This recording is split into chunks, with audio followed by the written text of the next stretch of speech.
안녕하십니까. 캐드신 신동진입니다. 교재 60페이지 진도 나가겠습니다. 3번 레이어 높이. 오른쪽 화면을 볼게요. FDM 방식의 3D 프린터는 액체 상태의 필라멘트를 한 층씩 적층을 하며 제품을 출력을 합니다. 적층 높이를 레이어 높이라고 하며 3D 프린터 사양에 따라서 이 레이어 높이를 다르게 설정할 수 있습니다. 엔더3는 0.1에서 0.4mm까지 레이어의 높이의 범위를 설정할 수 있습니다. 밑줄 긋도록 하겠습니다. 3D 프린터 운용 기능사 실기 시험에서는 레이어 높이를 0.2mm로 설정합니다. 외우도록 할게요. 밑줄 그을게요. 레이어의 높이는 제품의 출력 품질과 시간에 큰 영향을 끼칩니다. 이 아래쪽에 있는 그림 매우 중요합니다. 예를 들어서 우리가 높이가 1mm인 제품을 출력을 하고자 합니다. 레이어의 높이를 0.1mm로 설정을 한다면 한 층을 쌓았을 때 0.1, 0.2, 0.3, 4, 5, 6, 7, 8, 9, 10 총 10층을 쌓아야지만 제품을 만들어낼 수가 있습니다. 오른쪽 그림을 보도록 할게요.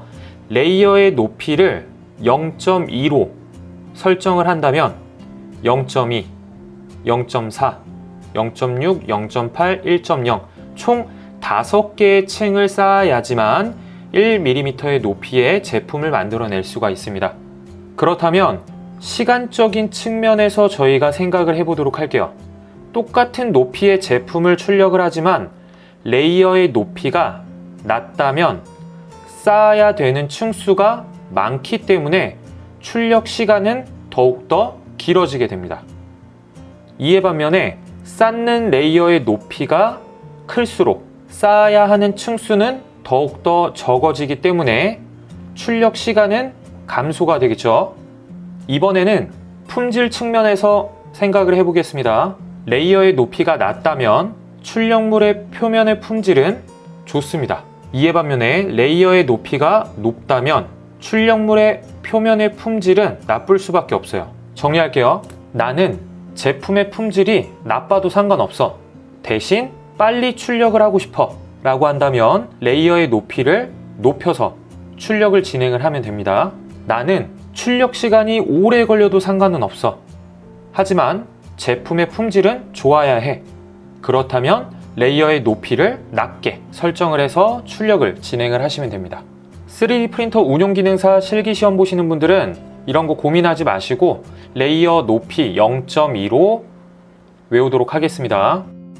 교재 61페이지 4번 외벽 두께.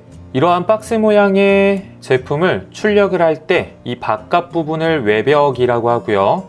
그리고 아래쪽은 하단, 위쪽은 상단, 그리고 내부는 꽉 채워져서 출력이 되는 게 아니라 이렇게 격자의 형태로 채워지면서 출력이 되게 됩니다. 여기에 외벽은 외부의 힘에 영향을 받게 됩니다. 외벽의 두께가 얇을 경우에는 외부 힘에 취약하며 내부 채움이 격자 모양이 밖에서 보일 수가 있어요. 오른쪽 화면을 보겠습니다. 외벽이 어떻게 만들어지는지 보도록 할게요. 노즐이 움직이면서 액체 상태의 필라멘트를 토출을 하고 경로를 따라서 외벽을 만들게 됩니다. 이때 노즐의 직경은 0.4mm, 이 노즐의 구멍을 통해서 필라멘트가 배출이 되게 되는데 한 라인을 만들 때 외벽의 두께는 0.4mm입니다. 우리가 외벽의 두께를 0.8로 설정을 한다면 한 개의 외벽, 그리고 두 개의 외벽이 쌓이겠죠.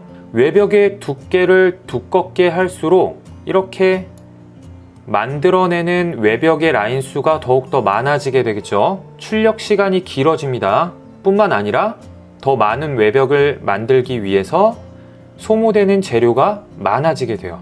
그래서 외벽을 적정한 두께로 설정을 하는 게 좋습니다.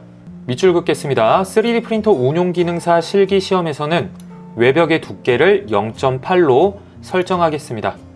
외우도록 할게요. 외벽의 두께 0.8. 교재 62페이지 5번 상단, 하단 두께. 이 제품의 가장 아랫부분을 하단, 가장 윗부분을 상단이라고 합니다. 상단과 하단은 외벽과 마찬가지로 두께가 얇을 경우에는 외부 힘에 취약하고 내부 체움이 밖에서 보일 수가 있습니다. 밑줄 긋도록 하겠습니다. 3D 프린터 운용 기능사 실기 시험에서는 상단, 하단의 두께를 외벽과 동일하게 0.8로 설정하겠습니다. 외우겠습니다. 6번 내부 체움 밀도. 내부 체움 밀도는 제품의 출력 시간과 재료 소모에 큰 영향을 끼치게 됩니다. 오른쪽의 화면을 보게 되면 빨간색과 초록색은 외벽, 주황색은 내부 체움을 나타내고 있습니다. 내부 체움 밀도를 0%로 설정을 하게 되면 이처럼 속이 텅 빈 상태로 제품을 만들 수 있고, 내부 체움 밀도를 100%로 설정을 하게 되면 이렇게 속이 꽉 찬 형태로 제품을 만들어낼 수가 있습니다. 내부 체움 밀도가 낮을 경우에는 이처럼 노즐이 움직이지 않을 거고 여기에 필요한 재료가 소모되지가 않을 거예요. 하지만 외부에서 가해지는 힘에 취약할 수가 있겠죠. 내부 체움 밀도 값이 클 경우에는 외부의 힘에 잘 견디지만 오른쪽 화면처럼 내부를 채우기 위해서 노즐이 더 많이 움직여야 돼요. 그러면 시간이 더욱더 길어지겠죠. 그리고 내부를 채우기 위해서 소모되는 재료의 양이 더욱더 많아질 거예요. 네, 그림을 보겠습니다. 출력하고자 하는 제품의 크기는 모두 동일합니다. 내부 체움 밀도를 15%로 설정했을 때 출력에 소요되는 시간은 19시간, 소모되는 재료는 240g. 내부 체움 밀도를 100%로 설정을 했을 때 출력 시간은 146시간, 소모되는 재료의 양은 1240g. 정리하겠습니다. 나는 외부의 힘에 잘 견뎠으면 좋겠어. 출력 시간이 오래 걸려도 상관없어. 재료 소모가 많아져도 상관없어. 라고 한다면 내부 체움의 밀도를 크게 설정을 하고, 나는 외부 힘에 취약해도 상관없어. 재료를 조금만 쓰고 싶어. 빨리 출력하고 싶다면 내부 체움의 밀도를 낮게 설정을 하면 되겠죠. 일반적으로 내부 체움 정도를 20에서 30% 정도만 설정을 해도 우리가 외부에서 주먹으로 쳤을 때 파손이 되지가 않습니다. 그 정도는 버틸 수가 있어요. 그래서 일반적으로 한 20에서 30% 정도 설정을 합니다. 네, 밑줄 그을게요. 3D 프린터 운용 기능사 실기 시험에서는 내부 체움 밀도를 20%로 설정하겠습니다. 20% 외울게요. 64페이지 7번 프린팅 온도. 일반적으로 노즐 온도라고 합니다. 오른쪽 그림을 보겠습니다. 서미스터와 세라믹 카트리지 히터는 히팅 블럭에 조립이 됩니다. 세라믹 카트리지 히터는 히팅 블럭을 가열을 하고 서미스터는 온도를 제어를 합니다. 노즐은 히팅 블럭에 열을 전달을 받아서 삽입이 되는 필라멘트를 액체 상태로 녹여서 배출을 시킵니다. 이때 고체 상태의 필라멘트는 재료에 따라서 녹는 점이 다르기 때문에 노즐의 온도를 다르게 설정을 해야 됩니다. 적정한 온도로 설정을 하지 않게 되면 노즐이 막히거나 필라멘트가 끊기는 문제가 발생을 합니다. PLA는 180에서 230도, ABS는 220에서 250도로 설정을 합니다.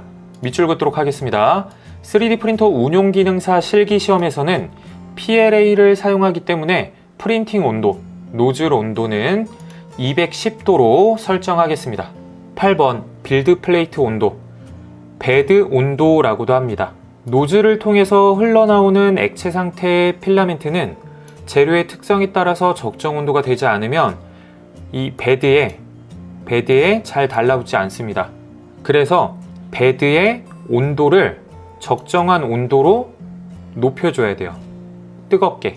그래서 PLA를 사용할 경우 베드의 온도를 50도로 설정을 하고 ABS는 80에서 100도로 설정을 합니다. 밑줄 긋도록 할게요. 3D 프린터 운용 기능사 실기 시험에서는 PLA를 사용하기 때문에 빌드 플레이트 온도, 베드 온도는 50도로 설정하겠습니다. 네, 외울게요. 만약에 히팅 베드가 아닐 경우에는 베드의 온도를 0도로 설정을 하는데 실기 시험장은 다 히팅베드를 사용을 합니다. 히팅베드가 뭐냐면 뜨겁게 열을 가할 수 있는 베드를 말하고, 열을 가하지 못하는 베드를 논 히팅베드라고 합니다. 다음 시간에는 프린팅 속도, 서포트 등에 대해서 알아보도록 하겠습니다. 이상으로 강의 마치겠습니다. 수고하셨습니다.